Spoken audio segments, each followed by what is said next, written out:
Assalamualaikum warahmatullahi wabarakatuh. Selamat pagi semua, salam sejahtera. Saya ucapkan selamat datang kepada seluruh mahasiswa serta mahasiswi mata kuliah Praktek Pemanduan Wisata 2 pada Prodi Bisnis Perjalanan Wisata. Senang sekali kami dari Museum Benteng Vaderburg bisa menerima kunjungan kalian walaupun secara virtual. Kita harapkan semoga tidak lama lagi kita bisa berkumpul kembali secara luring ya, biar lebih hangat kita. Namun kita patut bersyukur masih bisa berkumpul dengan cara seperti ini. Kita masih bisa berbagi pengetahuan, wawasan, pengalaman di seputar permusiuman, terutama di Museum Benteng Vaderburg Yogyakarta. Dan pada pagi hari ini, saya Mahtisa Iswari selaku edukator, tidak sendiri ya. Di sini saya ditemani oleh beberapa tim dari Museum Benteng Vaderburg Yogyakarta. Nah, di lapangan nanti yang akan memandu kita berkeliling di diorama Museum Benteng Vaderburg, kita ada Pak Rosid. Selamat pagi Pak Rosid. Nah, itu yang sedang berdiri ya. Salam sahabat museum. Pandu ya, salam sahabat museum. Museum di hatiku. Gitu. Lalu di meja operator selaku host kita, selaku operator kita pada pagi hari ini ada Mas Komang, ada Beli Komang. Selamat pagi Mas Komang. Pagi Bu Tisa. Ya, lalu ada Mbak Reni yang nanti juga akan memandu kita. Jadi nanti teman-teman sekalian, nanti kita ada kuis ya. Kita ada kuis. Sesi pertama itu sebelum pemanduan. Lalu di tengah-tengah pemanduan nanti kalian tetap harus fokus mendengarkan penjelasan dari Pak Rosid sehingga nanti bila ada kuis nanti kalian bisa langsung menjawab karena nanti akan ada hadiah menarik dari Museum Benteng Vaderburg Yogyakarta gitu. Nah, juga terakhir nanti ada kuis ya. Jadi ini yang bagian awal dan akhir ini formatnya seperti pretest dan posttest. Jadi soalnya agak mirip nanti gitu ya. Jadi harapan kami nanti di akhir pengetahuan kalian akan meningkat gitu. Nah, sebelum kita mulai semuanya, di sini telah hadir di antara kita ada Pak Givari Yuristiadi selaku pengampu kelas praktek pemanduan wisata 2. Selamat pagi, Pak. Pagi. Nah, Tisa. Iya, sehat-sehat Pak. Alhamdulillah sehat. Iya, alhamdulillah ya. Nah, Bapak mohon perkenannya sebelum kita awali pemanduan ini, mohon perkenannya untuk sedikit memberikan arahan bagi adik-adik mahasiswa-mahasiswi yang telah hadir nanti untuk bagaimana mengikuti kelas virtual ini. Oke, langsung saja, monggo Pak Givari, saya persilakan. Baik, terima kasih Bu Tisa. Selamat pagi semuanya. Assalamualaikum warahmatullahi wabarakatuh. Yang terhormat Kepala Museum Benteng Vaderburg Yogyakarta, yang terhormat Bapak Ibu staf museum yang bertugas hari ini, Pak Rosid, Bu Tisa, Bu Reni, dan juga saya panggilnya Pak Komang atau Beli Komang ya ini. Dan juga adik-adik mahasiswa semuanya. Alhamdulillah pagi hari ini kita bisa hadir bersama secara virtual ya di Museum Benteng Vaderburg Yogyakarta. Museum ini adalah salah satu museum kebanggaan kita semua ya, karena memang museum ini merekam sejarah perjuangan Yogyakarta dalam peta sejarah Indonesia khususnya di masa revolusi. Nah, jadi kemudian juga museum ini terletak di tempat yang sangat strategis ya. Ada di titik 0 km Yogyakarta dan berada di kawasan Malioboro, dan itulah dulu kawasan lama ya, kota kolonial dari Yogyakarta. Maka kalau kalian besok berkesempatan saat Museum Benteng Vaderburg sudah dibuka secara luring ya, sudah bisa diizinkan setelah PPKM, harus berkunjung ke museum ini, gitu kan, ajak keluarga untuk kemudian bisa merasakan suasana yang luar biasa di Museum Benteng Vredenburg. Saya teringat 2012 yang lalu, saya merasa punya ikatan emosional yang kuat dengan Vredenburg, karena waktu itu saya dan adik-adik tingkat saya waktu itu merintis sebuah desain bagaimana museum dikunjungi di malam hari. Jadi waktu itu saya mendampingi adik-adik kelas saya waktu itu di sejarah, bagaimana membuat Yogyakarta at the Museum. Dan tempat yang pertama kami pilih waktu itu adalah Museum Benteng Vredenburg. Kenapa? Karena suasana kolonialnya tidak ada duanya, ya. Suasana heritage-nya itu tidak ada duanya. Maka teman-teman harus bisa merasakan itu. Terlebih nanti sekarang komunitas yang waktu itu saya rintis bersama adik-adik tingkat sudah semakin berkembang, di rebranding menjadi satu komunitas yang berpartner baik dengan Museum Benteng. Suatu hari kalau menyelenggarakan kegiatan, rekan-rekan mahasiswa bisa ikut, ya, bagaimana mengikuti merasakan kunjungan ke Vredenburg di malam hari begitu. Kemudian kami mengucapkan terima kasih yang pertama kepada seluruh pihak Museum Benteng Vredenburg yang menerima kunjungan kami secara virtual ini, dan kunjungan ini dalam rangka kuliah lapangan karena mahasiswa kami juga masih di daerah masing-masing, ya, Bu Tisa dan Pak Rosyid dan Bapak Ibu, sehingga kita selenggarakan virtual, dan karena memang masih PPKM, Museum Benteng Vredenburg juga bisa dibuka sehingga kita selenggarakan kelas pagi hari ini. Terima kasih juga kepada adik-adik mahasiswa, ya, yang meluangkan waktu setelah kita bernegosiasi waktu berkali-kali, kapan waktunya yang pas, akhirnya bisa di hari Sabtu ini. Dan virtual tour yang dilakukan Vredenburg ini saya dalam catatan saya adalah salah satu pionir, ya, dari virtual tour yang dilakukan oleh museum di Indonesia, dan konsisten sudah dilakukan Museum Benteng Vredenburg, dan saya kira ini penting untuk eksistensi museum di masa pandemi, dan juga bagaimana memastikan angka kunjung tetap ada, ya, meskipun pandemi. Sehingga rekan-rekan kalau mau mengajak, ya, komunitas mahasiswanya, mau mengajak teman-teman SMA-nya gitu kan, tetapi secara kolektif gitu, yang agak banyak gitu, ya, untuk berkunjung ke Museum Vredenburg secara virtual tentu akan sangat ditunggu, ya, oleh pihak Museum Benteng Vredenburg. Saya kira itu. Terima kasih sekali lagi Bu Tisa dan seluruh tim dari Museum Benteng Vredenburg yang akan menyelenggarakan pemanduan, ya. Kita akan menikmati Vredenburg secara virtual hari ini. Kurang lebih mohon maaf. Selamat pagi. Assalamualaikum warahmatullahi wabarakatuh. Waalaikumsalam warahmatullahi wabarakatuh. Ya, terima kasih untuk Pak Gifari atas pengantarnya pada pagi hari ini. Nah, teman-teman semua, sebelum kita masuk ke sesi inti yaitu pemanduan, ada baiknya kita pemanasan otak terlebih dahulu, ya. Nah, sebelumnya kita selingi dulu dengan ini ada jinglenya Museum se-Indonesia. Ini lagu yang dirilis untuk menyertai wajib kunjung museum. Jadi ini ada sebuah lagunya berjudul Ayo ke Museum. Nah, setelah lagu ini kita langsung aja mengikuti kuis. Jadi teman-teman di rumah tolong dipersiapkan HP-nya, ya, karena kita akan HP atau laptop bisa dua-duanya, ya. Ya, bisa yang sudah menghadap laptop, langsung nanti kita akan mengikuti arahan dari Mbak Reni untuk mengikuti kuis pada pagi hari ini. Nah, silakan.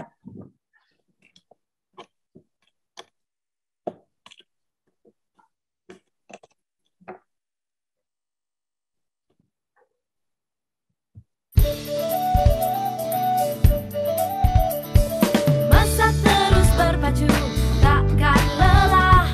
Jejak-jejak sejarah teruslah melangkah. Peristiwa adalah anugerah membawa berkah yang berlimpah.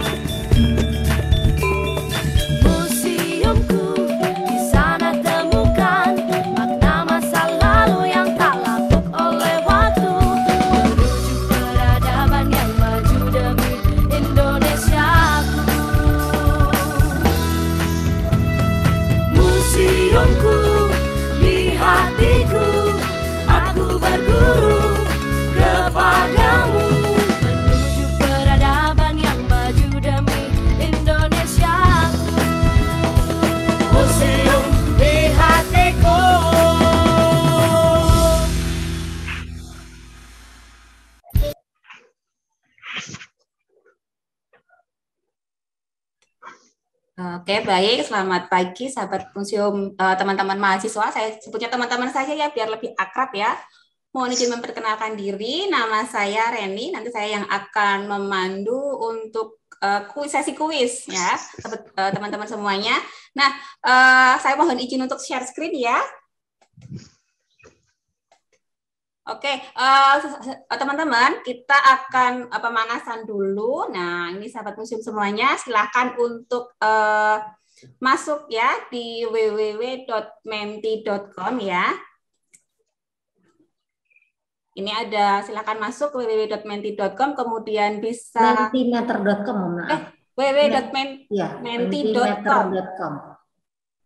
Ya, kemudian bisa masukkan kodenya 9608 6785 ya, atau bisa juga scan barcode-nya ini.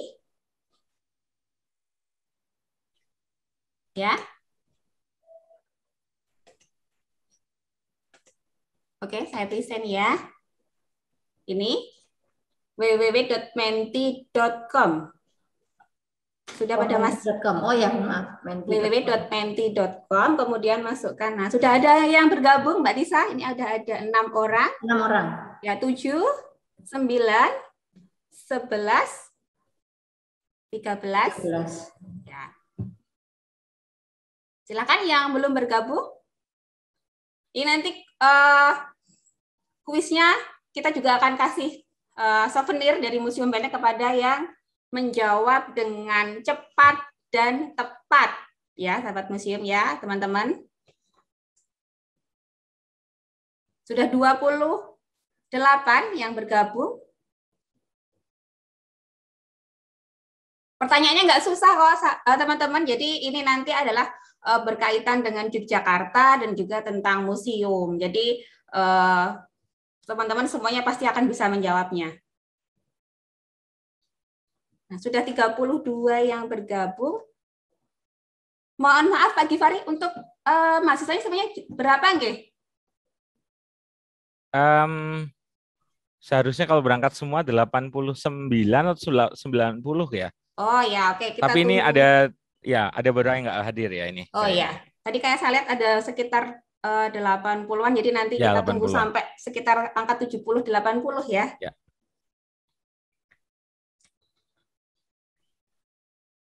Ya, ini sudah 40, baru separuh yang bergabung. Silakan.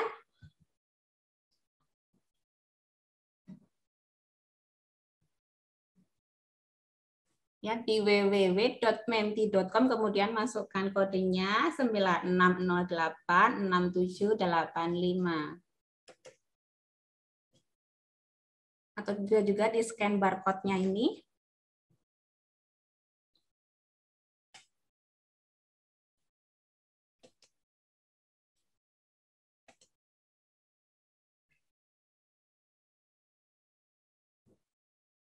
Ya, sudah 44.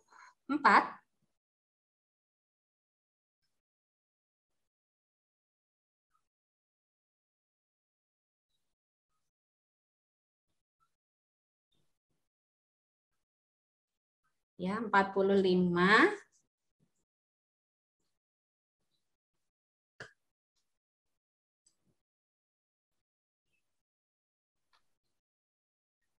Saya masih tunggu, silakan yang perlu bergabung.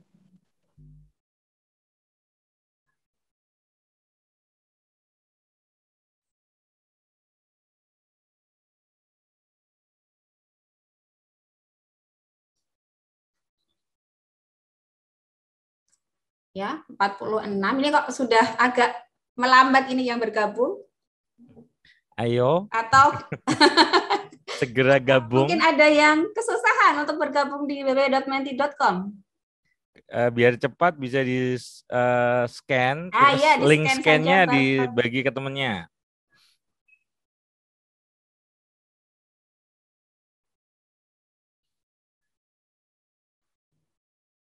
Atau pada nggak mau souvenir dari museum ini ya? Untuk bocoran ya, Mbak Reni. Iya.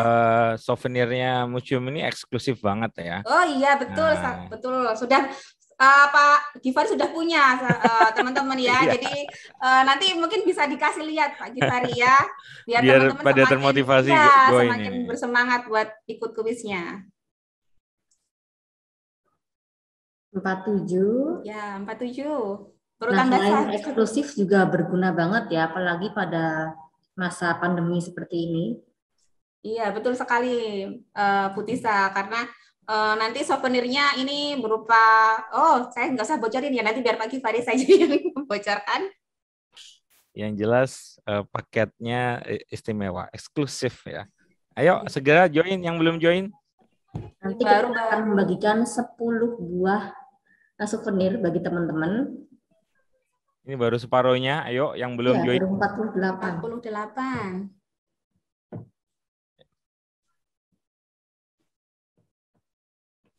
Nah ini Masih Dewi sudah dari membantu 50. nih. Dewi Mulyawati, terima kasih ya Dewi. Segera diklik saja link dari Dewi untuk percepatan.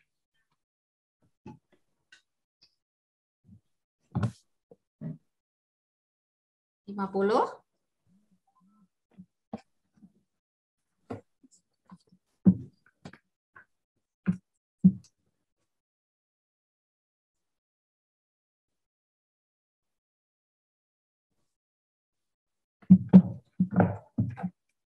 Ayo, silakan. Ayo, baru separuhnya. Ini pada Ini ngapain ini? 50. Kok lama sekali.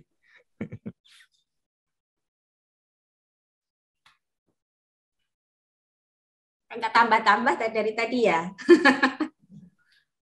Ada kendala apa? Silahkan, ayo.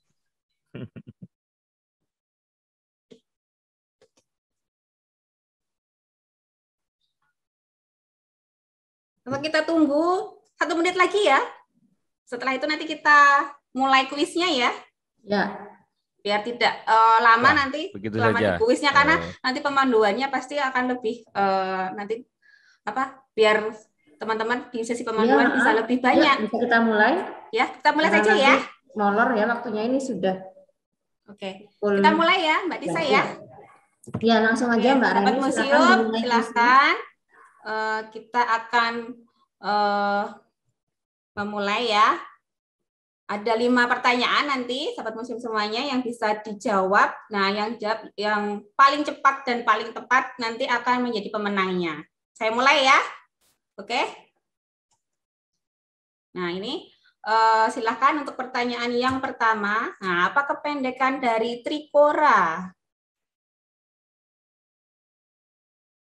3, 2, 1. Oh, jawaban 52 menjawab 3 komando rakyat. Ya, memang jawabannya adalah 3 komando rakyat. Oke, kita beranjak ke pertanyaan yang kedua.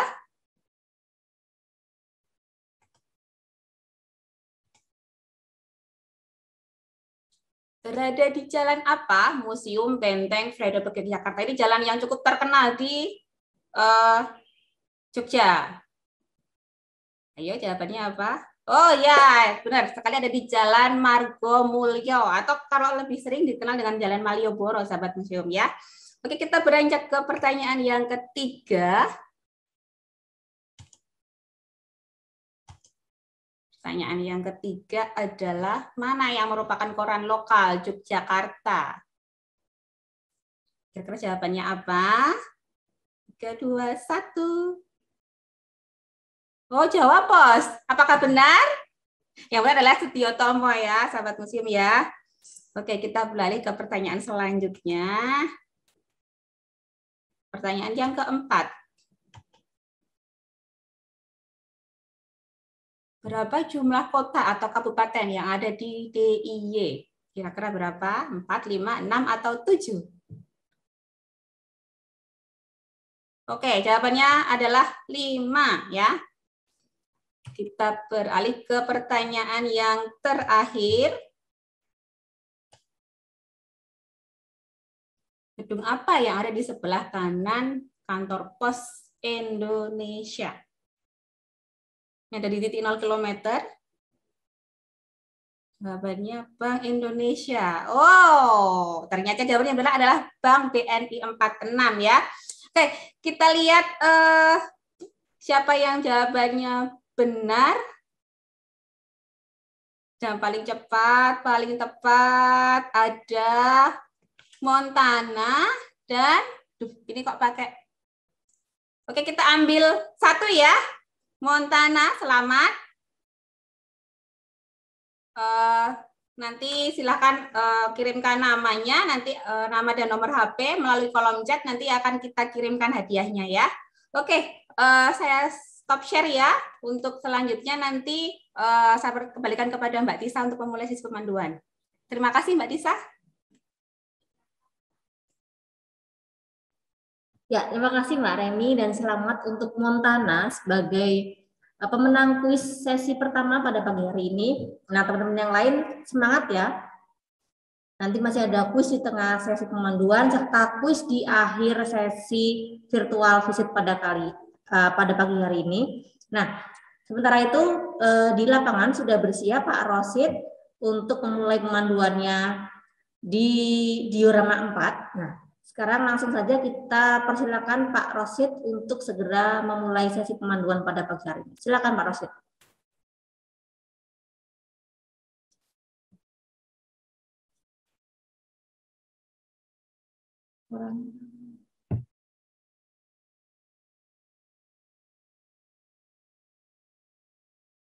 Dengar Mbak Tisa? Sudah terdengar. Oke, Assalamualaikum warahmatullahi wabarakatuh. Salam sahabat museum, Museum di hatiku. Ya, di pagi yang cerah ini kita bersua secara virtual, di mana Museum Benteng Yogyakarta sampai saat ini belum bisa dikunjungi secara luring, tetapi kita terus berusaha untuk mendekatkan diri dengan masyarakat untuk bisa menikmati museum di masa pandemi. Untuk itu, sebuah kehormatan Mas Givari menunjuk Museum Benteng Yogyakarta sebagai salah satu tempat untuk dijadikan sebagai pengayaan materi perkuliahan. Baik, langsung saja. Sekarang kita berada di bagian gedung yang paling timur, tepatnya di gedung diorama 4. Sebelum kita masuk, saya akan menjelaskan sedikit tentang sejarah benteng ini. Jadi perlu diketahui oleh adik-adik semuanya, benteng ini merupakan benteng tinggalan kolonial Belanda yang didirikan tahun 1760. Jadi sudah sangat tua sekali. Dan pada awalnya benteng ini dinamakan dengan nama Rustenburg. Rusten artinya peristirahatan, Burg artinya benteng. Jadi Rustenburg bermakna benteng tempat peristirahatan.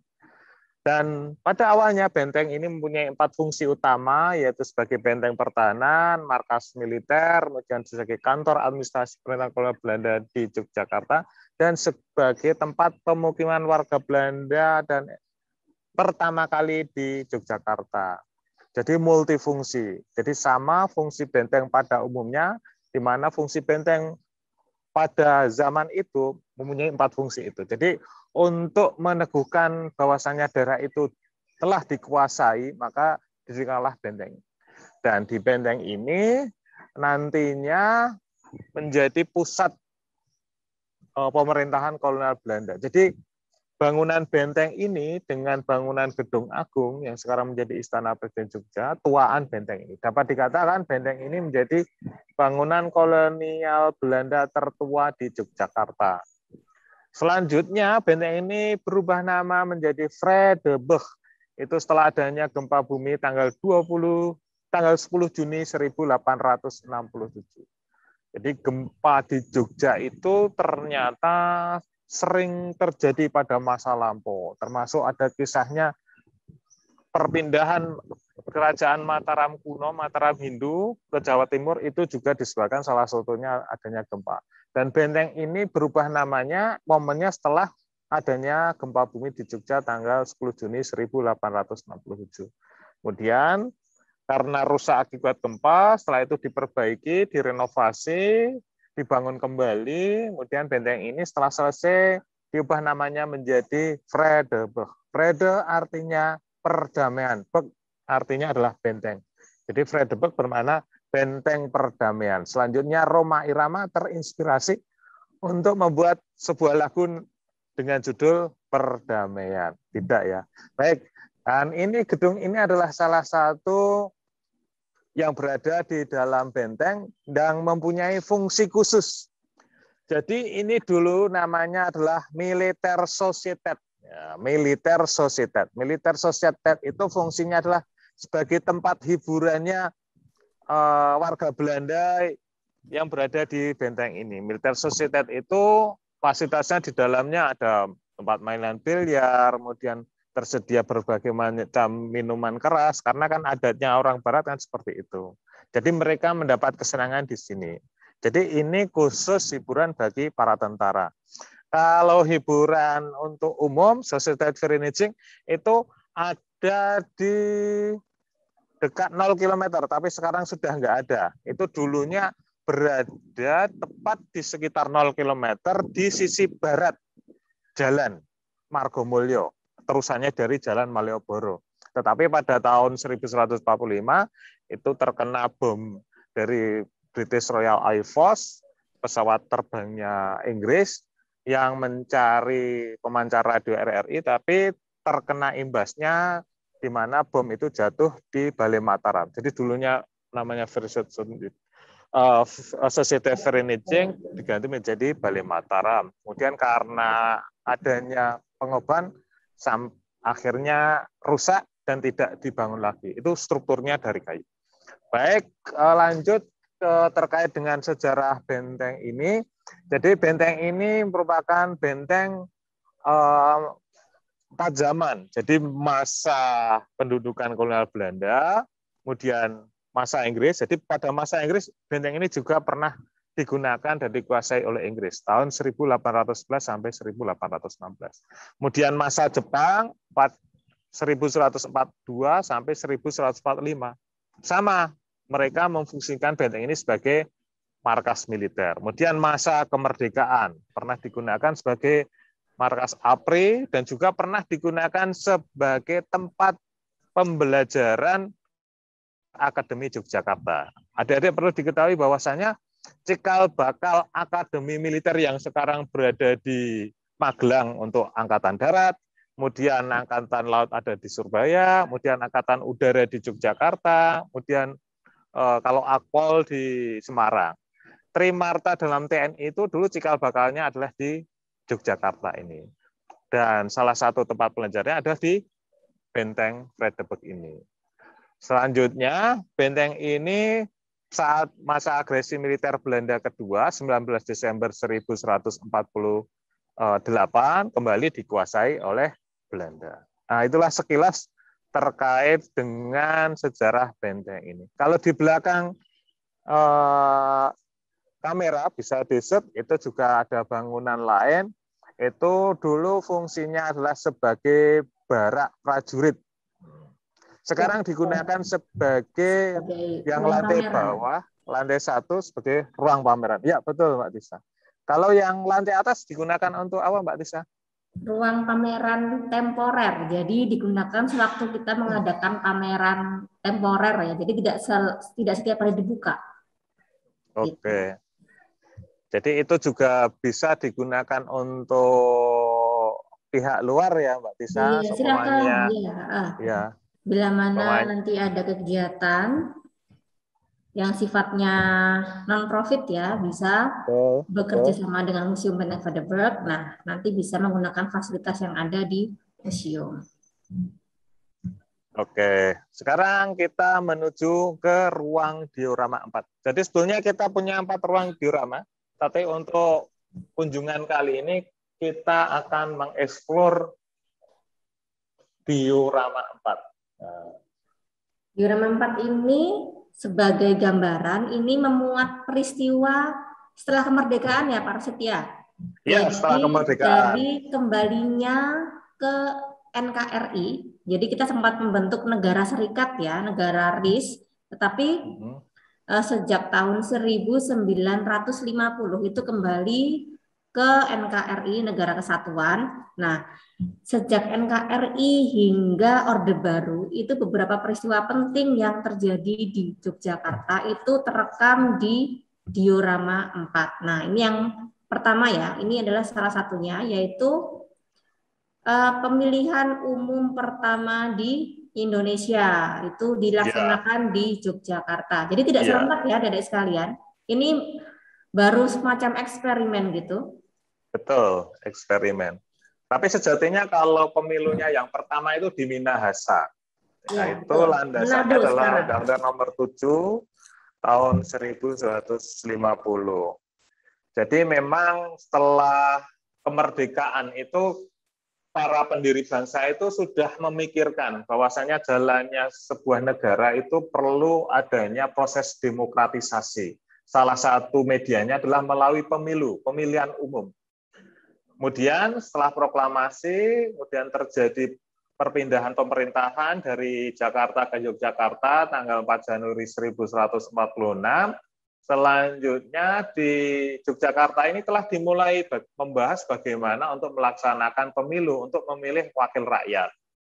Kemudian setelah dibentuk tim, kemudian pada tanggal 21 Juli 1147 terjadilah yang dinamakan agresi militer Belanda pertama. Akhirnya belum dapat dilaksanakan program pemilu tersebut. Kemudian dilakukan pengembangan lagi dan kontinuitas dari program untuk pelaksanaan pemilu setelah meredanya agresi militer Belanda pertama. Kemudian pada tahun 1148 itu terbitlah Undang-Undang Nomor 27 tahun 1148 terkait dengan struktur pemilihan, struktur dari DPR dan bagaimana proses pemilihannya. Tetapi seperti kita ketahui bahwasanya tanggal 19 Desember 1148 terjadi agresi militer Belanda kedua sehingga pelaksanaan dari undang-undang tersebut belum bisa dilaksanakan. Seperti yang tadi disampaikan oleh Mbak Tessa, akhirnya pada tanggal 27 Desember 1149 Belanda dan Indonesia itu bermufakat dalam sebuah konferensi namanya Konferensi Meja Bundar. Akhirnya berdirilah Republik Indonesia Serikat dengan presidennya adalah Soekarno yang dilantik pada tanggal 17 Desember 1149. Kemudian setelah adanya KMB itu maka berdirilah negara federal termasuk Republik Indonesia yang ada di Yogyakarta. Itu adalah salah satu bagian dari negara federal Republik Indonesia Serikat. Jadi ada 17 negara federal pada saat itu. Dan yang menjadi presiden, acting presiden saat itu di Republik Indonesia Yogyakarta adalah Mr. Asaad. Selanjutnya Mr. Asaad membentuk formatur bersama antara lain menunjuk Muhammad Nasir, kemudian juga Dr. Halim, itu untuk membentuk pemerintahan dan Dr. Halim terpilih menjadi Perdana Menteri. Selanjutnya, program terkait dengan demokratisasi tersebut, salah satu bentuk programnya adalah pemilu, itu tetap berjalan. Tetapi saat itu masih membahas bagaimana meredakan antara konflik unitaris dan federalis, pendukung unitaris dan bentuk negara federal. Kemudian setelah itu tanggal 3 April 1150, Muhammad Nasir itu menyampaikan mosi integral yang dikenal dengan mosi integral Nasir pada Dewan Rakyat di Republik Indonesia Serikat. Akhirnya diterima, akhirnya disepakati bahwasanya kita kembali pada negara kesatuan Republik Indonesia. Dan selanjutnya akhirnya Mr. Asaad menyerahkan mandatnya kepada Presiden Soekarno tanggal 14 Agustus 1150. Selanjutnya pada tanggal 17 Agustus 1150 kembali negara kita berbentuk kesatuan, negara kesatuan Republik Indonesia. Dan selanjutnya terbentuklah undang-undang baru, yaitu Undang-Undang Nomor 7 tahun 1150 terkait bagaimana proses demokratisasi di Indonesia, yaitu salah satunya itu program pemilu, pemilihan umum. Dan pemilihan umum saat itu dilakukan secara bertingkat. dan menggunakan perwalian. Jadi tidak dipilih langsung. Nanti yang memilih adalah wali yang ditunjuk. Jadi 250 diwakili oleh 1 orang. Seperti itu. Dan ini adalah gambarannya. Dan juga cara berkampanyenya berbeda. Berkampanyenya itu secara berkelompok. Nah, ada kesatuan aksi pemilihan umum. Dan satunya itu ada lagi apa Mbak Tisa? Kesatuan Aksi Buruh dan Tani. Iya, panitia Kesatuan Aksi Buruh dan Ya. Tani. Nah, itu kalau panitia Kesatuan Aksi Buruh dan Tani itu antara lain yang tergabung adalah SOPTI, apalagi itu iya, SOPTI, BPI, PSII, iya, PKI, Gerwis, Pemuda Rakyat dan Pemuda Muslim. Sementara yang tadi yang Kesatuan Aksi Pemilihan Umum atau KAPU singkatannya itu dibentuk oleh Masyumi, BPII, Muhammadiyah. Itu seluruhnya ada 15 organisasi. Dan selanjutnya yang paling banyak memperoleh suara itu dari partai apa ya Mbak Tisa? Ya, jadi yang keluar menjadi pemenang dalam pemilu pertama di Yogyakarta itu adalah Partai Masyumi. Ya, mereka Masyumi mendapatkan 18 kursi, diikuti oleh Persatuan Pamong Desa Indonesia atau PPDI itu 7 kursi. Sementara Panitia Kesatuan Aksi Buruh dan Tani itu memperoleh 5 kursi. PNI memperoleh 4 kursi, Partai Katolik 2 kursi, Serikat Sekerja Pamong Praja memperoleh 2 kursi, dan Partai Indonesia Raya 2 kursi gitu. Jadi seluruhnya ada 40 orang anggota DPRD dari hasil pemilihan umum tersebut. Nah, selanjutnya 5 orang diantaranya dipilih untuk mewakili duduk di Dewan Perwakilan Daerah. Dewan Pemerintahan Daerah. Maaf. Ya, oke, kita lanjut ya Mbak Tisa ke diorama selanjutnya itu terkait dengan konferensi rencana Kolombo yang ke-11. Jadi rencana Kolombo itu dulu diinisiasi oleh Perdana Menteri Sinayake. Jadi beliau adalah Perdana Menteri kalau Kolombo itu, ya betul, Sri Lanka. Jadi intinya adalah pemikiran dari beliaunya adalah bagaimana mengembangkan negara-negara di persemakmuran yang tergabung dalam negara-negara persemakmuran. Negara persemakmuran adalah bekas jajahan dari negara Inggris. Ada India, kemudian ada Pakistan, kemudian ada Sri Lanka, dan hal itu kemudian disepakati dan disetujui oleh para negara persemakmuran. Di samping itu negara yang tergabung adalah negara Selandia Baru dan negara Australia, termasuk juga Inggris. Dan selanjutnya karena hal ini itu memang membantu negara yang berkembang atau negara yang belum berkembang menjadi negara maju, maka Indonesia itu mempropos untuk menjadi salah satu anggotanya. Dan itu dilaksanakan pada tahun 1153. Kemudian selanjutnya pada saat konferensi rencana Kolombo di Seattle, Amerika Serikat, tepatnya tahun 1158, itu Menteri Luar Negeri Dr. Subandrio mengusulkan bahwasanya untuk konferensi rencana Kolombo yang ke-11 itu dilaksanakan di Indonesia. Dan saat itu negara Malaya atau Malaysia itu juga mengusulkan. Akhirnya dengan kesepakatan Indonesia ditunjuk menjadi negara tuan rumah dalam konferensi rencana Kolombo yang ke-11. Selanjutnya dikoordinasikan dengan presiden dan ditunjuklah Yogyakarta. Kenapa kok Yogyakarta ditunjuk? Karena memang Yogyakarta telah mempunyai pengalaman dalam mengelola sebuah konferensi internasional. Dan saat itu Sultan Hamengkubuwono itu menyikapi dan menerima usulan tersebut, dan pada pelaksanaannya itu nantinya pelaksanaannya adalah di sekitar UGM. Gedung-gedung yang digunakan adalah di gedung-gedung di daerah skip, ada gedung unit 3, unit 4, unit 5, termasuk bangunan di Bulak Sumur dan juga di Demangan.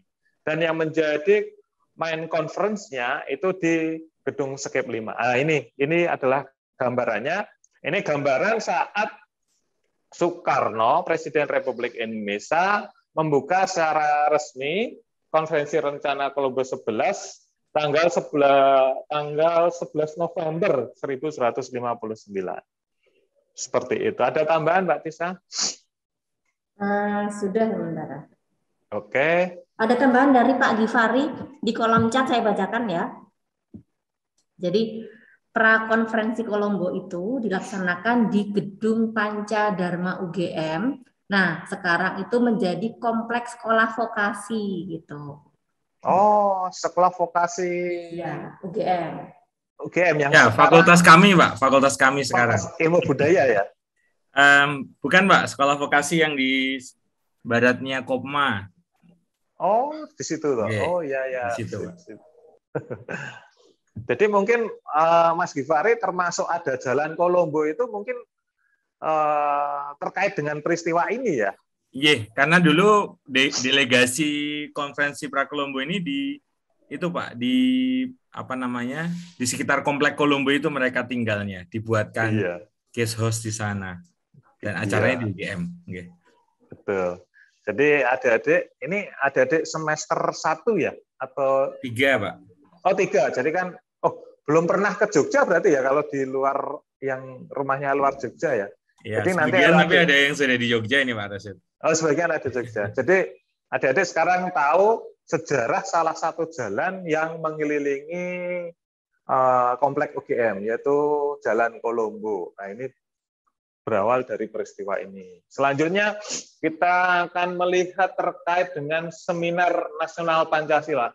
Nah, jadi menarik sekali ya kalau kita lihat dari awal tadi sampai ke diorama yang ketiga ini, Jogja menjadi sebuah kota yang inspiratif ya. Pemilu pertama dilaksanakan di Yogyakarta, yang menjadi embrionya pemilu, kemudian pelaksanaan konferensi rencana Kolombo di Yogyakarta, sekarang Seminar Nasional Pancasila 1 juga dilaksanakan di Yogyakarta, yaitu tepatnya di Gedung Sasana Inggil Dwi Abad. Tapi kalau penutupannya itu dilaksanakan di Gedung Agung. Jadi pelaksanaannya ini dilaksanakan selama 5 hari, 16 sampai 20 Februari 1159.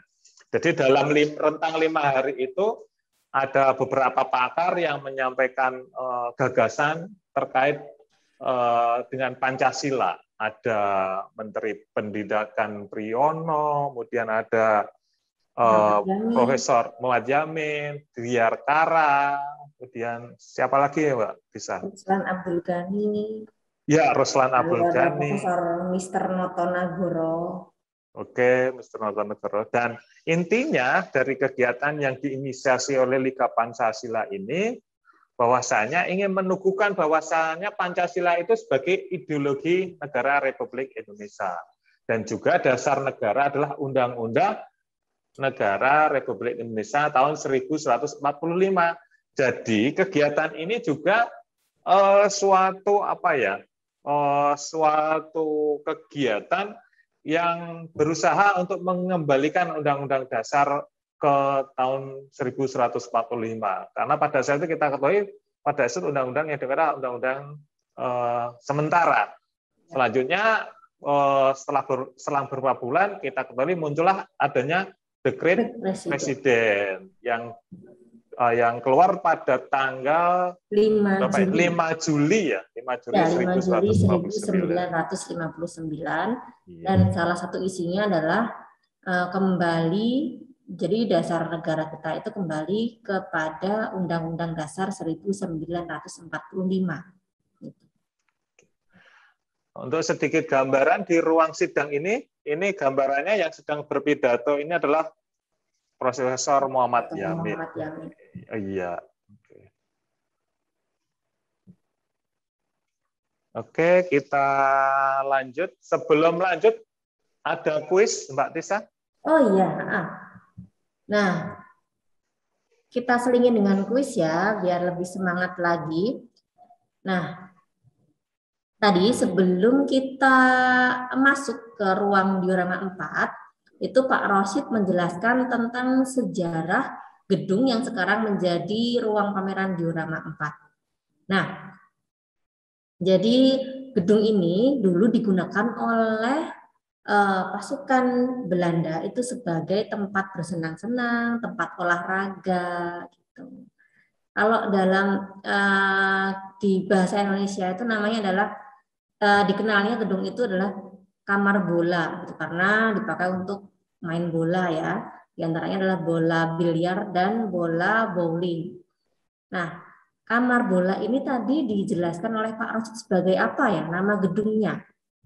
Gedung yang digunakan sebagai tempat berpesta dan berolahraga oleh prajurit Belanda penghuni benteng Vredenburg. Ayo, siapa yang bisa langsung bisa angkat tangan? Nama gedung yang sekarang dipakai sebagai diorama 4. Namanya adalah apa? Gedung apa? Oh, ini ada satu orang yang raise hand. Bukan, maaf. Belum. Siapa yang bisa? Tadi di awal dijelaskan.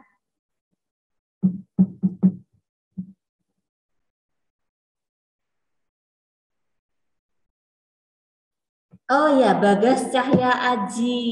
Silahkan Bagas Cahya Aji. Bisa dibuka. Ya. Iya. Mungkin.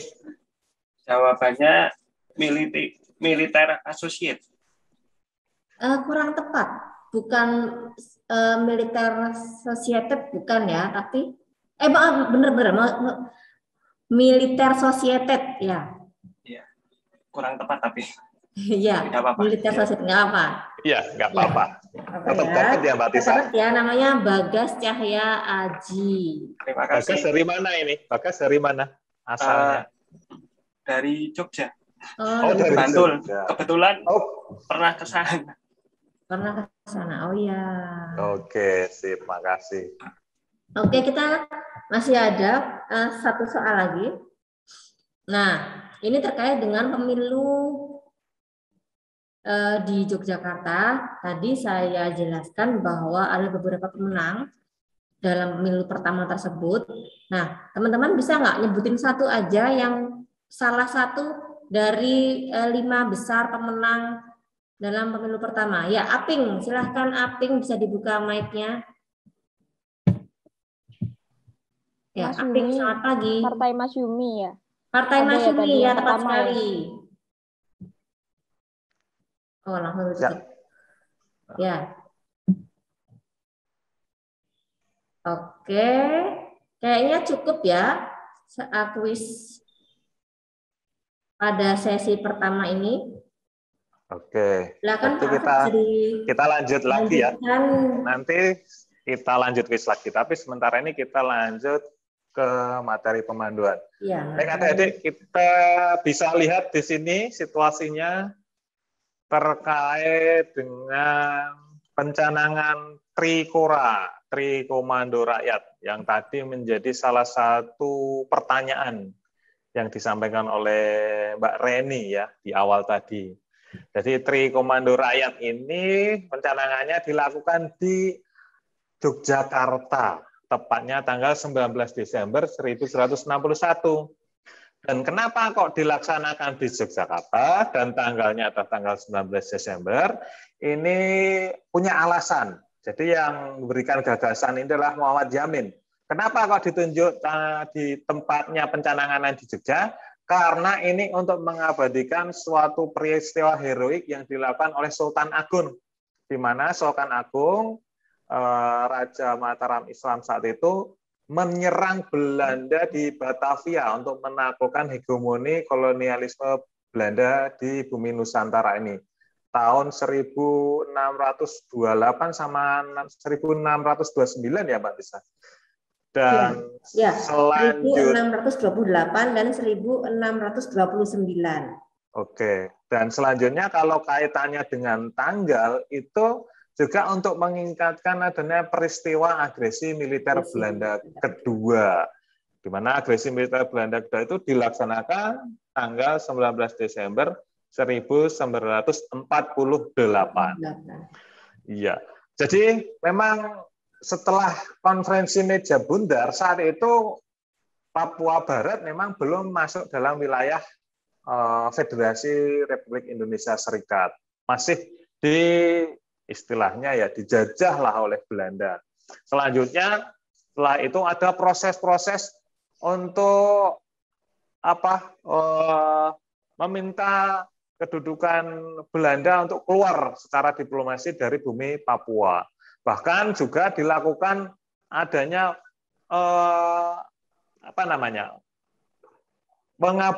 tidak mengakui lagi adanya hasil dari kesepakatan meja bundar yang dilakukan pada tanggal 17 Agustus 1156. Bahkan juga karena Belanda itu tetap kekeh untuk menguasai Papua, maka pemerintah Indonesia juga pernah melakukan aksi pemutusan hubungan diplomatik dengan Belanda. Saking kita jengkelnya, akhirnya pemerintah Indonesia itu menggunakan aksi militer, mempersiapkan aksi militer. Salah satunya adalah dengan mempersiapkan persenjataan. Ini adalah salah satu contohnya saat Jenderal Nasution itu menandatangani perjanjian pembelian senjata dengan Uni Soviet. Nah, ini. Nah, setelah itu, maka Presiden Soekarno itu melakukan sebuah kebijakan, yaitu kebijakan tadi, yaitu Trikora, Trikomando Rakyat, yaitu gagalkan negara boneka Papua, kemudian kibarkan bendera merdeka Papua, kemudian mobilisasi umum. Jadi yang nantinya ikut terlibat dalam aksi untuk merebut Papua Barat dari cengkeraman Belanda itu tidak hanya dari kalangan militer, jadi masyarakat umum juga terlibat. Makanya ada seorang wanita yang juga ikut terlibat, bukan tertara, dia sebagai sukarelawati yang terjun pertama dan berada di Papua Barat, yaitu Herlina Kasim ya Mbak Tisa. Ya. Dan selanjutnya terkait dengan aksi ini juga dibentuk adanya Operasi Mandala. Operasi Mandala ini nantinya yang ditunjuk menjadi komandannya adalah Soeharto yang selanjutnya menjadi Presiden Republik Indonesia. Dan selanjutnya yang perlu juga diketahui adik-adik, setelah tercapainya tujuan untuk merebut Papua dari cengkeraman Belanda, itu Presiden Soekarno membuat kebijakan mengganti nama Papua Barat menjadi Irian Jaya. Irian Jaya kepanjangan dari ikut Republik Indonesia anti Nederland Jaya. Oke. Ada tambahan Mbak Tisa? Nah, jadi Operasi Mandala itu sempat melakukan penyusupan ya ke Irian Barat, Irian Jaya. Itu dilaksanakan oleh kapal laut, Macan Tutul, ya. Dengan kapal Macan Tutul yang dikomandoi oleh Komodor Yosudarso, yang di sana terjadi pertempuran di Laut Arafuru di dekat Papua, dan akhirnya dari pertempuran tersebut gugurlah Komodor Yosudarso tersebut. Itu pertempurannya terjadi pada tanggal 15 Januari 1962. Oke. Kita lanjut ke diorama tentang peristiwa G30S PKI di Yogyakarta. Jadi ini kan kita memasuki bulan September. Seperti kita ketahui bahwasanya pada tanggal 30 September 1965, bangsa Indonesia sangat berduka sekali karena telah terjadi sebuah pemberontakan yang dilakukan oleh PKI yang mengakibatkan beberapa petinggi militer menjadi korbannya. Ternyata pada saat itu yang menjadi korban keganasan PKI, para perwira TNI AD, tidak hanya yang di Jakarta, tetapi juga yang di Yogyakarta ada. Yaitu yang menjadi korbannya siapa Mbak Tisa? Ada 2 orang petinggi ABRI yang saat itu sedang mengunjungi Yogyakarta. Jadi mereka ini menghilang, lalu dicari beberapa hari, lalu akhirnya ditemukan sudah menjadi jasad. Itu ditemukan 1 lubang. Jadi 2 mayat ditemukan dalam 1 lubang. Ini di halaman belakang markas TNI Infanteri 403 yang ada di Jalan Kaliurang di Kentungan ya. Nah, jadi makamnya ini ditemukan di bawah pohon kelapa. Jadi di sana ada 2 orang petinggi ABRI yaitu Brigjen Katamso dan Letkol Sugiono. Nah, di Museum Benteng Fredericburg kita menyajikan minirama gambaran ketika makamnya ditemukan dan ketika diangkat ini mayatnya. Nah, selain itu di Museum Benteng Fredericburg juga diperlihatkan replika seragamnya, seragam Brigjen Katamso serta seragam Letkol Sugiono. Bisa ditampilkan, Mas Hanung? Nah, koleksi pendukung dari diorama G30 SPK ini. Nah, ini dia. Nah, jadi selain diorama, kita juga menyajikan koleksi yang mendukung cerita dari diorama tersebut. Di antaranya adalah ini seragam, ini replika seragamnya. Replika seragam milik Brigjen Katamso serta Letkol Sugiono yang ada di sampingnya. Oke, jadi bisa dilihat secara detail ya. Jadi terkait dengan pemberontakan PKI di Yogyakarta itu dipimpin oleh Mayor Mulyono ya Mbak Tisa. Ya. Dan kemudian Mayor Mulyono itu sejatinya sudah merencanakan pembunuhan itu sejak tanggal 29 September 1165. Jadi ini terkoordinasi dengan Kolonel Sahirman yang mengumumkan dirinya sebagai pemimpin dalam aksi ini. Dia adalah anggota dari Kodam 7 di Ponorogo di Semarang.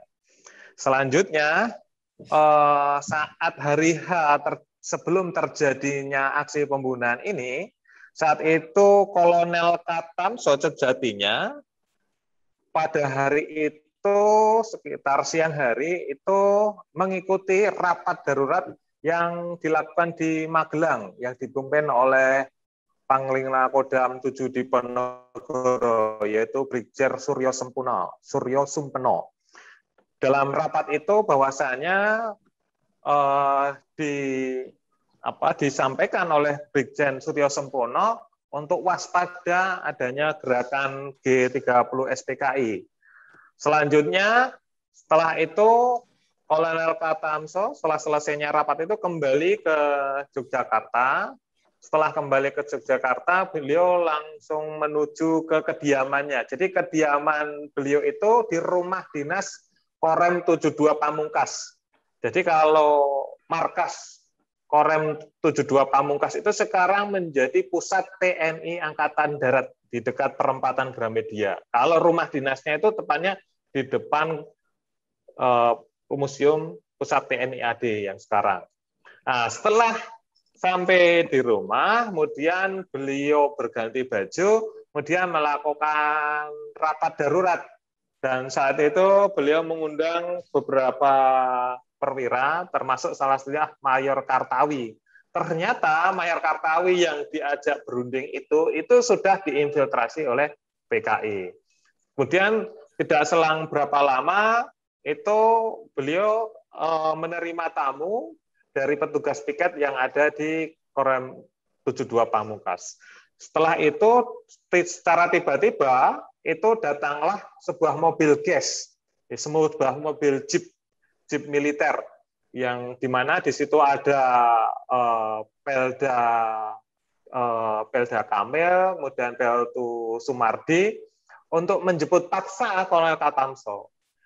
Dan saat itu Peltu Sumardi langsung menodongkan pistol kepada Kolonel Katamso dan memaksa beliau untuk mengikuti perkataan dari Peltu Sumardi, dan selanjutnya beliau Kolonel Katamso dibawa ke Mako Batalion L Kentungan. Jadi markas komando Batalion L Kentungan. Sekarang menjadi 402 ya, Batalion 402.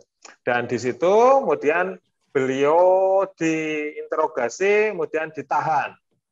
Kemudian setelah itu pada jam 1 dini hari tanggal 2 Oktober 1165 itu Peltu Sumardi memberikan arahan, berikan perintah kepada Sertu Aliptoyo untuk membuat lubang kubur. Nah ini lubang kuburnya adalah seperti ini. Tadi sudah sempat disampaikan oleh Mbak Tisa. Jadi lubang kubur ini itu dalamnya sekitar 70 cm, lebarnya adalah 50 cm. Dan lubang kubur ini nantinya digunakan untuk menguburkan 2 jenazah. 1 lubang untuk 2 jenazah. Dan selanjutnya setelah selesai sekitar jam 3:10, Pelda Kamil itu menyuruh Sertu Aliptoyo untuk mencari mortir. Apa itu mortir? Mortir itu kunci. Kunci yang panjangnya sekitar 40 cm, beratnya adalah 2 kg, yang digunakan nantinya untuk membunuh Katamso dan Sugiono. Selanjutnya, Pelda Kamil itu juga memberikan arahan bagaimana nantinya cara membunuh Kolonel Katamso dan Sugiono, yaitu dengan memukul dengan kunci, membawa kunci mortir itu di tengkuknya. Sekali pukul agar langsung meninggal dunia.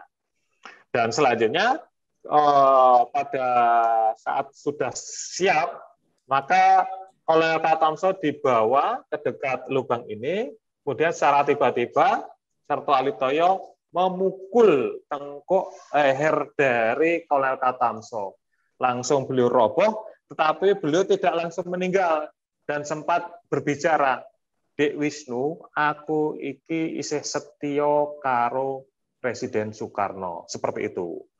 Jadi beliau sempat berucap seperti itu. Itu mungkin salah satu rangkaian memori dia karena baru saja diinterogasi bahwasanya oleh PKI, Kolonel Katamso itu sudah tidak setia dengan NKRI dan Bung Karno. Kemudian dengan kondisi seperti ini, Pelda Kamil menyuruh pada Sertu Aliptoyo untuk lekas-lekas membunuhnya dengan menimpuk dengan batu. Nah, ini contoh dari batu dan mortirnya seperti ini. Nah, mortirnya seperti ini. Ini adalah mortir dan ini batunya. Kemudian setelah meninggal diseret oleh tentara yang lain ke dalam kubur itu.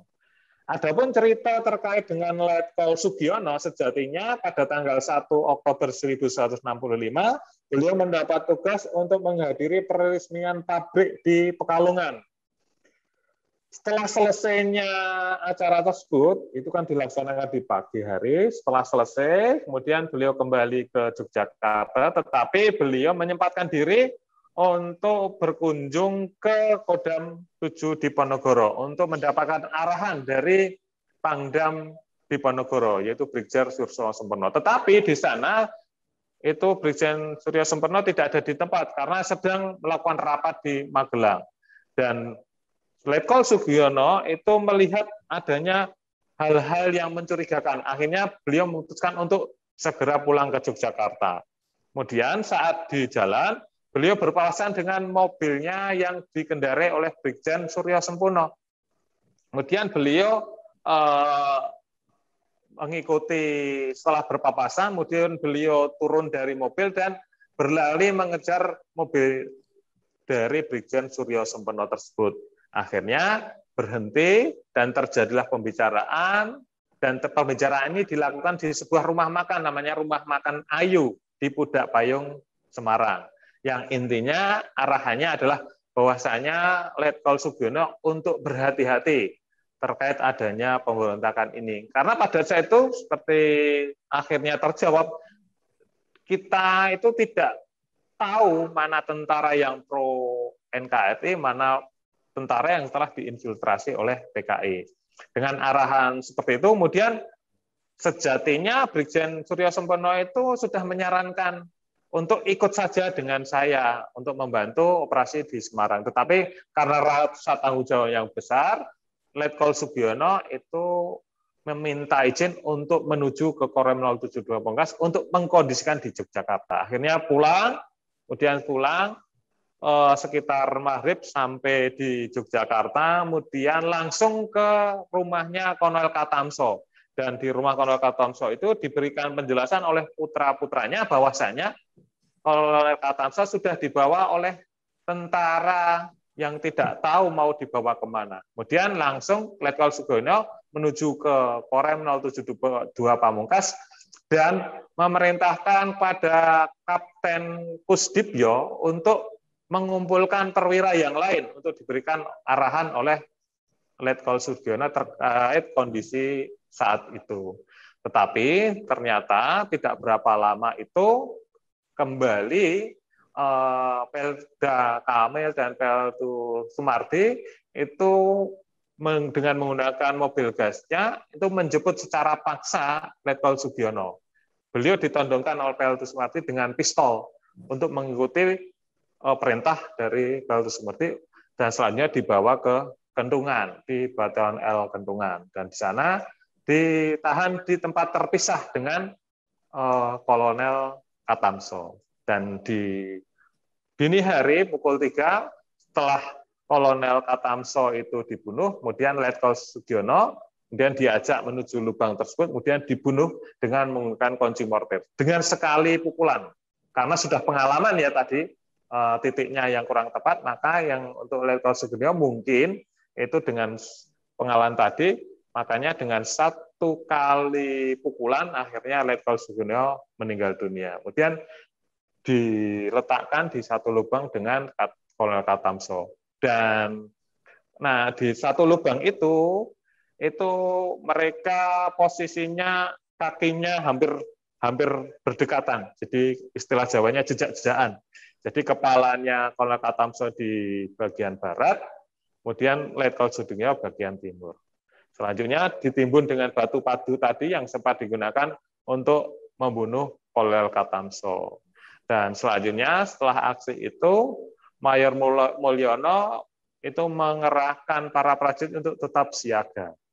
Dan selanjutnya karena kondisi itu telah di Jakarta telah situasinya itu telah distabilkan oleh Soeharto sebagai komandan Kostrad yang diberikan amanah untuk menstabilkan keamanan saat itu. Dan saat itu setelah itu salah satu kesatuan yang ditugaskan untuk menstabilkan keamanan adalah pasukan RPKAD.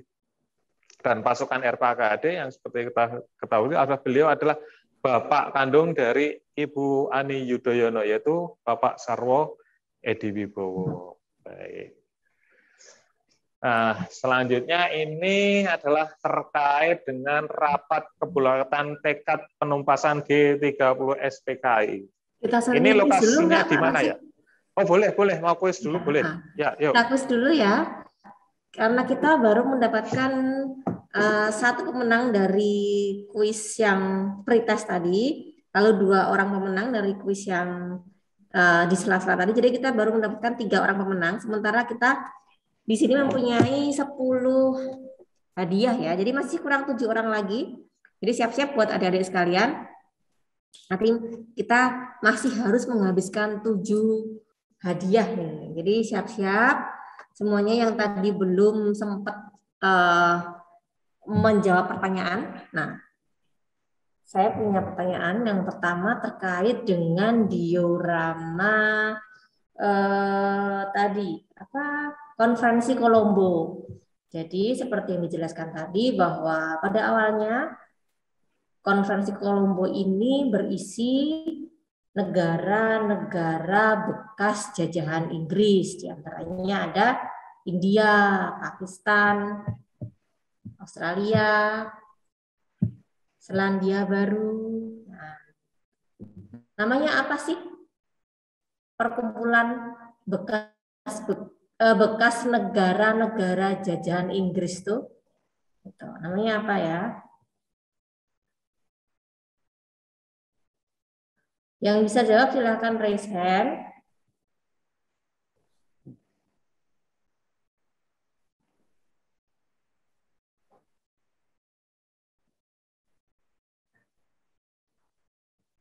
Apa sebutan bagi negara? Oke, kita punya Sandra Nova Meliana yang sudah raise hand. Halo? Halo Sandra? Ya, negara-negara bekas jajahan Inggris itu namanya negara persemakmuran. Ya, negara persemakmuran Inggris. Tepat sekali ya. Ya, selamat buat Sandra Nova. Kita menjadi pemenang kuis kita yang keempat. Mbak Tisa, ini yang Ya. menang itu nanti door prize-nya dikirim kemana ya?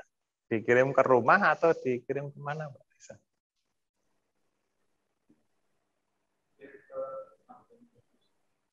Kalau ke yang kemarin sih di rumah, karena kan di kita rumah. belum ngampus ya. Jadi nanti Berarti- bisa jadi tadi teman panitia sudah menyarankan bagi teman-teman yang menang untuk mencantumkan nama lengkap di kolom chat. Nah, itu bisa disertai dengan alamat lengkap ya, alamat rumahnya. Jadi Iya. di mana nanti akan dikirimkan souvenirnya gitu. Oke, sip. Oke, masih tentang konferensi rencana Kolombo. Nah, tadi Pak Givari juga ikut menjelaskan ya, nama gedung yang dipakai untuk konferensi Kolombo yang sekarang menjadi fakultas kalian itu namanya gedung apa coba? Yang mana nih? Adelia Salsa. Adelia Salsa. Gedung Pancadharma. Gedung Pancadharma. Ya, tepat sekali. Gedung Pancadharma ya. Nah, lalu pertanyaan selanjutnya ini terkait dengan diorama trikora. Nah, coba trikora ini tadi seperti dijelaskan itu dilaksanakan pada tanggal 19 Desember tahun 1962. Nah, mengapa dipilih tanggal 19 Desember? Tadi ada dua alasan. Oke, kita punya Dewi Mulyawati ya. Silakan Dewi Mulyawati untuk dibuka mic-nya. Dewi. Nah, silakan Dewi Mulyawati. Yang pertama karena mengingat peristiwa heroik dari Sultan Agung yang melawan Belanda di Batavia, sama yang kedua peristiwa agresi militer kedua yang di tanggal 19 Desember juga tahun 1948. Ya, betul sekali ya. Selamat buat Dewi Mulyawati berhasil menjadi pemenang kuis yang ke-6. Kayaknya kita lanjut dulu sekarang materi pemanduannya. Nanti kita masih ada 4 kuis lagi untuk kita saving di belakang. Ya, silakan Pak Rasid bisa memulai, bisa melanjutkan. Ya, monggo. Oke, siap. Jadi di Yogyakarta itu masyarakat Jogja setelah mendengar adanya pemberontakan PKI itu merasa geram karena PKI itu telah mengobrak-abrik kesatuan di negara Republik Indonesia dan mereka sudah tidak setia lagi dengan Pancasila. Selanjutnya, di awalnya itu golongan Islam itu berinisiatif untuk melakukan sebuah aksi massa, didahului dengan aksi massa berkeliling kota Jogja untuk mengimbangi partisan-partisan PKI yang menebarkan pamflet terkait dengan Dewan revolusi dan sejenisnya. Mereka menyobek pamflet-pamflet itu.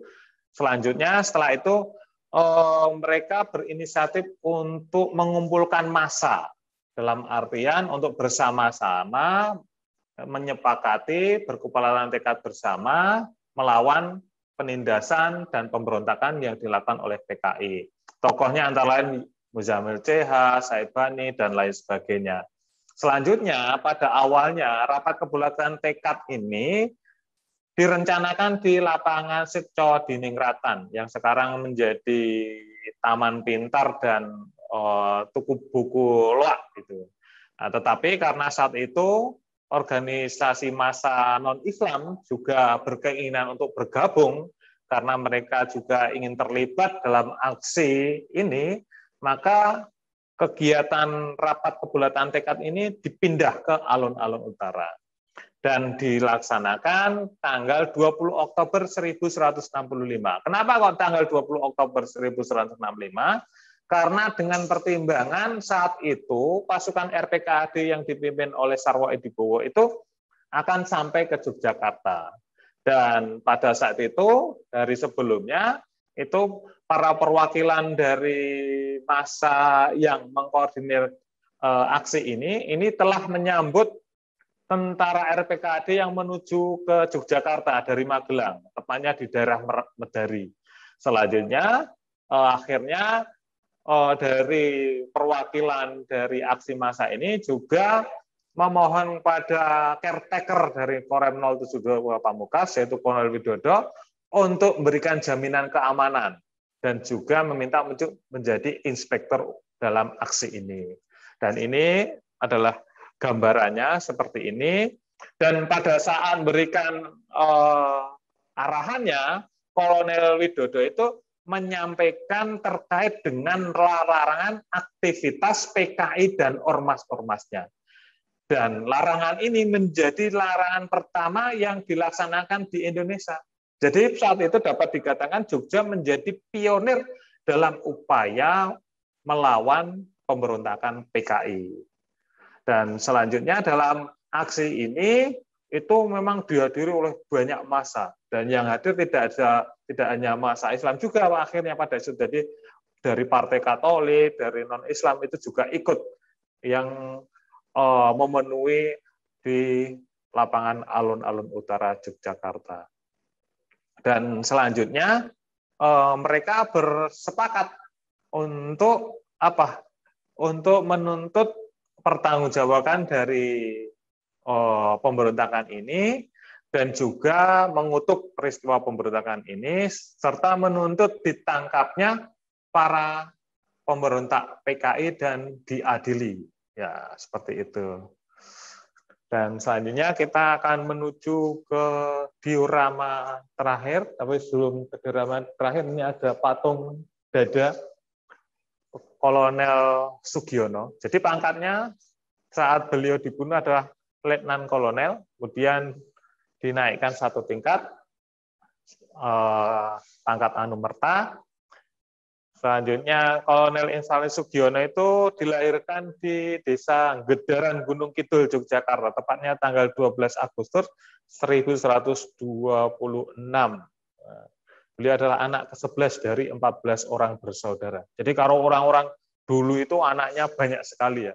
Ini dia saudaranya ada 14. Kemudian Brigjen Infanteri Anumerta Katamso Darmo Kusumo itu dulu saat dibunuh beliau pangkatnya adalah kolonel, selanjutnya beliau dinaikkan pangkat menjadi Brigjen Anumerta.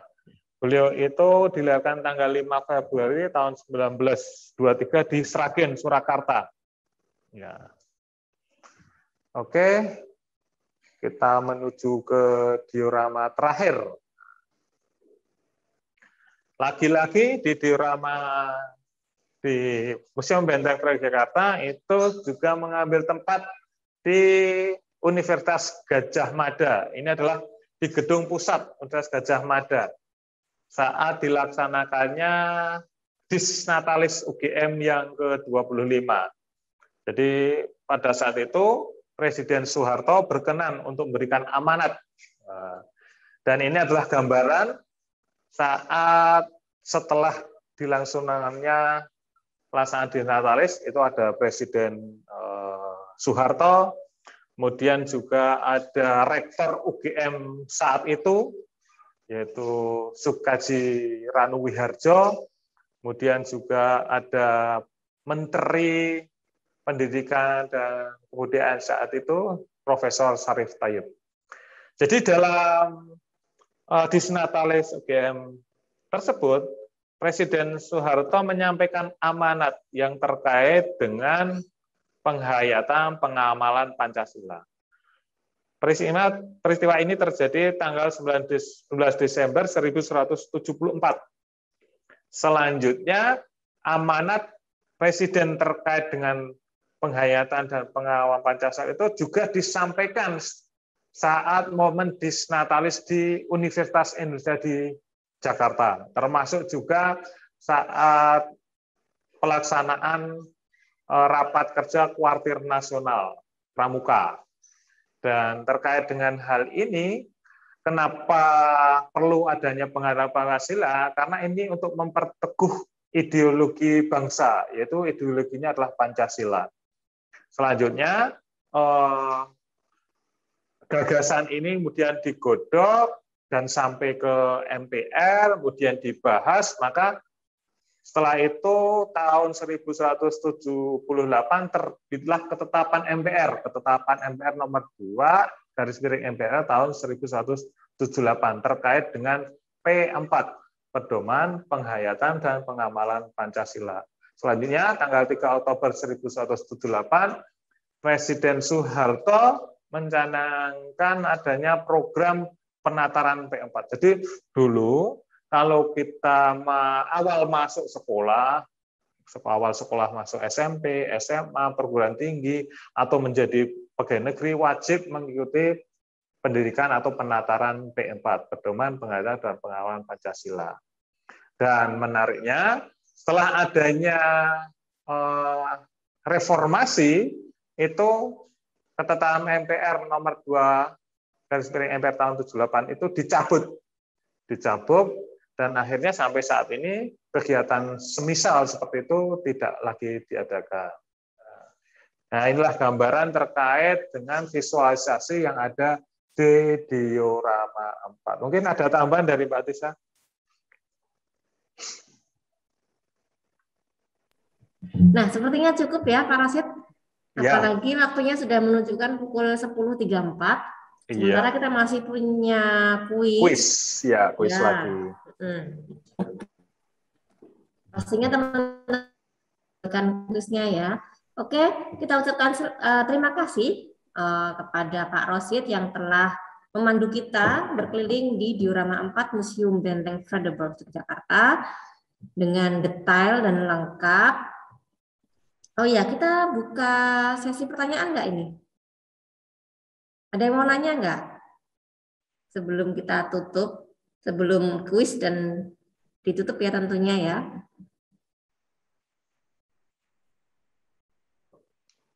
Kayaknya tidak ada. Mungkin teman-teman sekalian, nanti biar lebih puas lagi, kita nantikan bukanya kembali Museum Benteng Vredenburg, sehingga teman-teman bisa mengunjungi kami secara langsung. Nah, nanti kalau ada pertanyaan langsung bisa ditanyakan, dan nanti akan kita jawab semaksimal mungkin ya. Nah, demikian sesi pemanduan bersama Pak Rosid di diorama 4.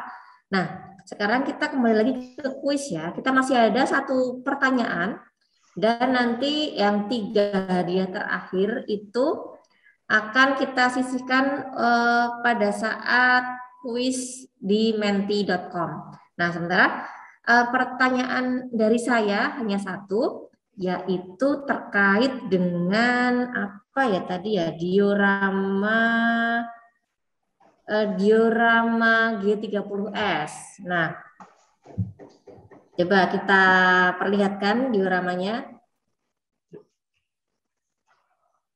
G30S. Iya, G30S. Nah, itu seperti yang terlihat di diorama Museum Benteng Vredenburg Yogyakarta, bahwa 2 orang korban yang ditemukan itu berada di markas Batalion L di Kentungan, Yogyakarta. Nah, ini menjadi tempat yang sangat bersejarah ya, karena peristiwa ini. Nah, untuk mengabadikan momen ini, sekarang di tempat ini didirikan sebuah museum untuk memperingati, untuk mengenang korban keganasan PKI pada peristiwa ini. Didirikanlah sebuah museum di lokasi ini. Coba teman-teman siapa yang tahu apa nama museum yang berada di tempat ini, di Batalion L yang sekarang menjadi Markas Infanteri 402 di Jalan Kaliurang. Silakan raise hand yang tahu. Jadi di Jogja ini ada banyak sekali museum ya, ada sekitar 35 museum. 38 sekarang. 38 ya sekarang ya? Iya. Maulida Diva. Kita punya Maulida Diva, silahkan dibuka mic-nya. Oh iya Bu, jadi jawabannya adalah Museum Monumen Pahlawan Pancasila. Museum Monumen Pahlawan Pancasila, benar apa enggak ya? Pak Rosid? Ya, betul. Benar sekali ya. Iya, nah, jadi benar ya seperti kata Maulida tadi bahwa di sini didirikanlah sebuah museum, yaitu Museum Pahlawan Pancasila sebagai bentuk penghormatan terhadap korban keganasan PKI pada momen ini. Nah, selamat buat teman-teman yang berhasil menjawab pertanyaan dari saya. Nah, masih ada 3 buah souvenir yang belum ada tuannya. Ini silahkan bagi teman-teman yang masih pengen, yang belum mendapatkan hadiah ya, kalian bisa bertarung di menti.com bersama Mbak Reni ya. Silakan Mbak Reni yang akan memandu kuis yang terakhir. Monggo Mbak Reni. Baik, terima kasih Mbak Tisa kesempatannya. Teman-teman saya izin share screen kembali ya. Kita akan mulai kuis sistemnya seperti tadi ya, teman-teman silahkan masuk ke www.menti.com. Nah, untuk sekarang kodenya adalah 68892348 atau juga bisa teman-teman scan barcode yang ada di sebelahnya. Nah, ini sudah ada 2 yang masuk. Saya batasi ya supaya nanti tidak kelamaan kita menunggunya. Saya tunggu 3 menit dari sekarang ya. Ayo silahkan cepat-cepatan untuk masuk.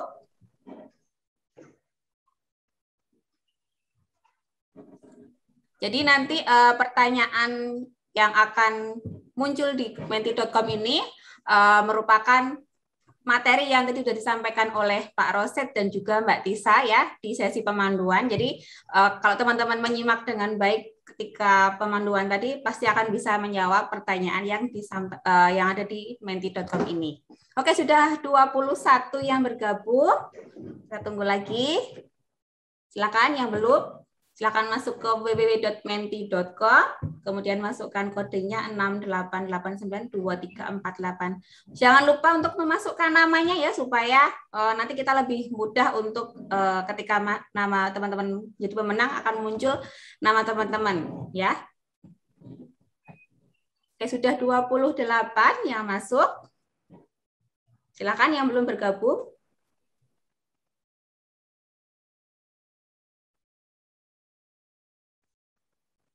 Oke, 29. Ya, silakan yang belum bergabung kita tunggu.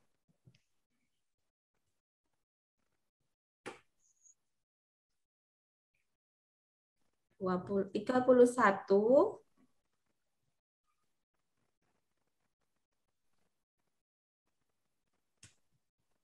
Oke, kita masih ada 2 menit untuk menunggu teman-teman. Silakan masuk ke www.menti.com, kemudian masukkan kodenya 68892348. Jangan lupa memasukkan namanya. Ini masih ada 3 hadiah ya yang bisa teman-teman peroleh nanti ketika menjadi pemenang, dan jangan lupa untuk menjawab dengan cepat dan juga tepat. Ya. 34, 35,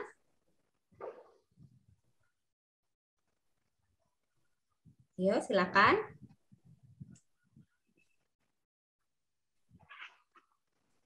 56.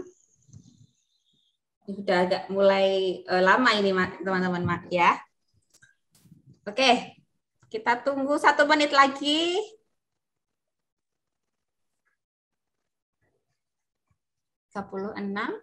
Masih di angka 36, 37.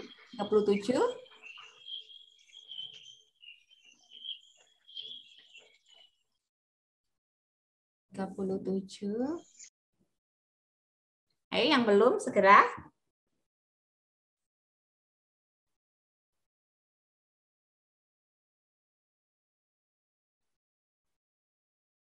Oke, kita mulai saja ya dengan 37 peserta ya. Baik, teman-teman silakan untuk menjawab dengan cepat dan juga tepat. Saya akan mulai kuisnya ya. 3, 2, 1. Oke. Ya, saya akan mulai. Oh, sudah 50. Oh, langsung banyak ini, langsung udah 58. Oke, saya mulai ya. Pertanyaan pertama, trikora dicetuskan untuk membebaskan. Silakan jawabannya. 3, 2, 1. Ayo jawabannya teman-teman. Ya, benar. Jadi teman-teman, trikora tadi sudah dijelaskan di awal pada satu panduan bahwa untuk membebaskan Irian Barat ya, teman-teman ya. Oke, kita lanjut lagi ke pertanyaan kedua.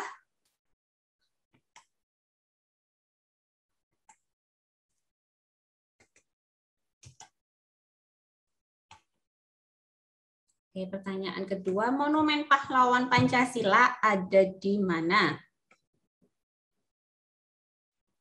Ya, ada di jawabannya, silakan. Kita lihat ada di Jalan Kaliurang, tapi pertanyaan kebanyakan menjawab Jalan Kaliurang, tapi jawabannya adalah di daerah Kentungan ya, teman-teman semuanya. Oke, kita lanjut lagi ke pertanyaan yang ketiga. Silakan kita mulai untuk ya P4, kependekan dari ya, tadi sudah dijelaskan juga. Apakah kira-kira 3, 2, 1 kita tunggu jawabannya? Ya, pedoman. Oh, ternyata teman-teman terkecoh ya dengan pedoman penghayatan dan pelaksanaan Pancasila, tapi ini adalah pedoman penghayatan dan pengamalan Pancasila. Ini 9 orang yang menjawab benar. Oke, kita lanjut ke pertanyaan yang keempat. Oke.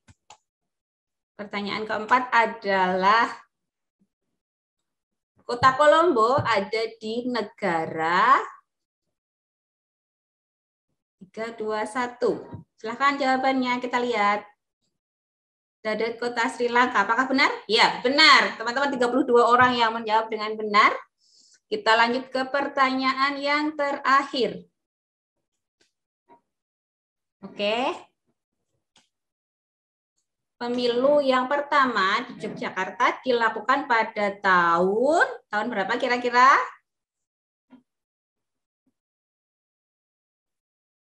1950. 25 orang menjawab 1950, tapi yang benar adalah tahun 1951 ya.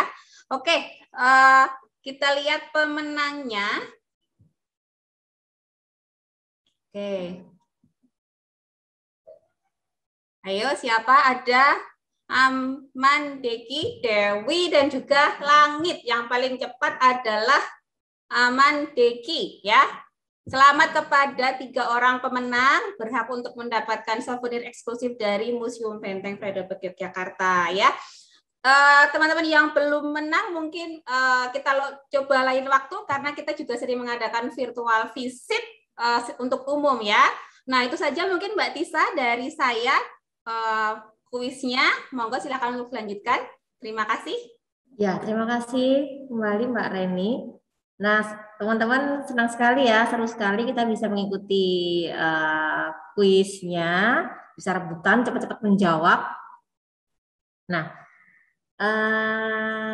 tapi kiranya kita sudah cukup ya sesi virtual visit pada hari ini. Senang sekali rasanya kita bisa menyambut teman-teman sekalian walaupun secara visit di Zoom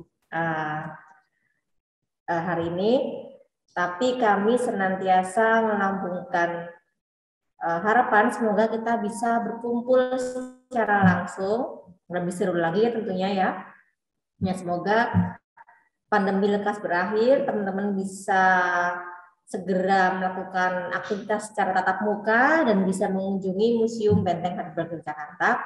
Nah, saya ucapkan terima kasih kepada Mas Wasid yang sudah memandu kita pada pagi hari ini, juga kepada Pak Gifari yang sudah mengarahkan teman-teman anak didiknya untuk mengunjungi Museum Benteng Heidelberg Jakarta. Semoga lain waktu kita bisa bertemu lagi. Tentunya mungkin dengan jemaah yang lain ya, mungkin dari kelas yang lain ya, kita nantikan dengan senang hati. Dan kita tutup Heidelberg Visual Visit pada pagi hari ini dengan bacaan Alhamdulillahirabbil alamin. Saya sebagai host pada pagi hari ini mewakili teman-teman yang bertugas mengucapkan mohon maaf bila ada kesalahan kata dan kekurangan. Semoga kita bisa memperbaikinya di lain kesempatan. Saya undur diri. Wassalamualaikum warahmatullahi wabarakatuh.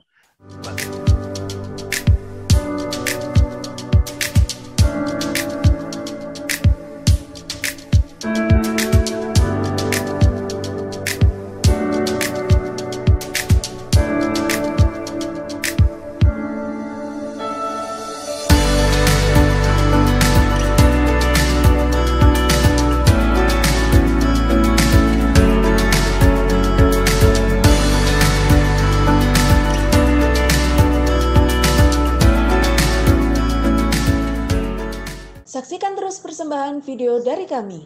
Jangan lupa untuk like, subscribe, and share YouTube channel Museum Benteng Heidelberg Yogyakarta.